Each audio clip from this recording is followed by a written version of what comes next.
Because it seems, just for my sake, going through this process of talking to dads and going through a divorce a few years ago, and then now trying to offer some support to not to dads who've just gone through separations, but just to men.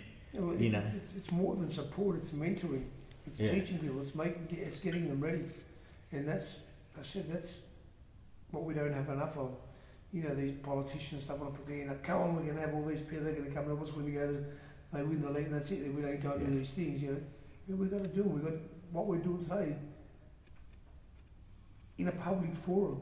This would be amazing to have, you know, 10,000 dads, 100,000 dads to listen. You know, this is you don't get better knowledge than somebody who's been there, done it, and is going to be totally upfront and honest.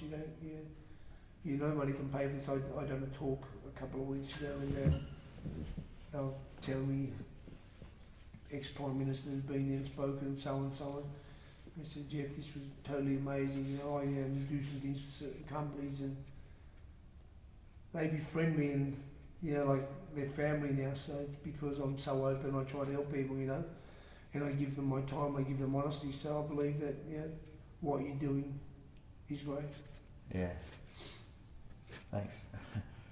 Yeah, because it just seems that the people being honest and just telling where they failed and how they made it, got through, and it makes them bigger people, makes it much better. I believe that we should have a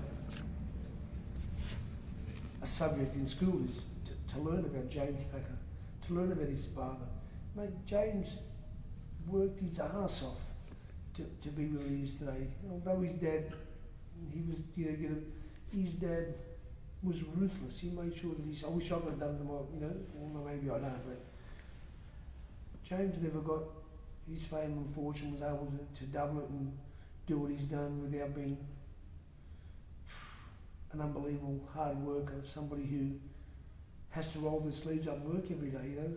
There are so many success stories out there that people are totally just jealous about.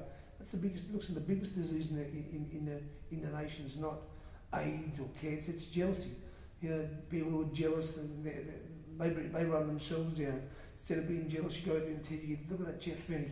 He might have made some mistakes, but he's out there. He wants to show people how to get back up, how to get on top. He wants to tell people, not he done something wrong, he's no good, forget him. And that's what the Australian public do. You know, there's a lesson when somebody makes a mistake, especially if somebody's, you know, willing to put their hand up and say they made a mistake. You know, there's a lesson if you look at the roller coaster that James Packer went through when he just about lost everything and his dad wanted to, you know, kill him, and then all of a sudden look at him today. There's an unbelievable story there. There's a story there. Have a look at the Alan Joneses of today. Have a look at these guys who have, you know, ridden that roller coaster. They're the stories we should be telling our kids at school. They're the people we should get talking to our kids, not these politicians who just want to blow wind up our arse and make us feel good, you know, to put a cross near their name on election time. Excuse me, but rats ask them. They're all equal to me. But it's these other people who have stood up and through adversity and through pressure that have come through at the end of the day and show that they're proud Australians. They're the people we should be talking to our kids about.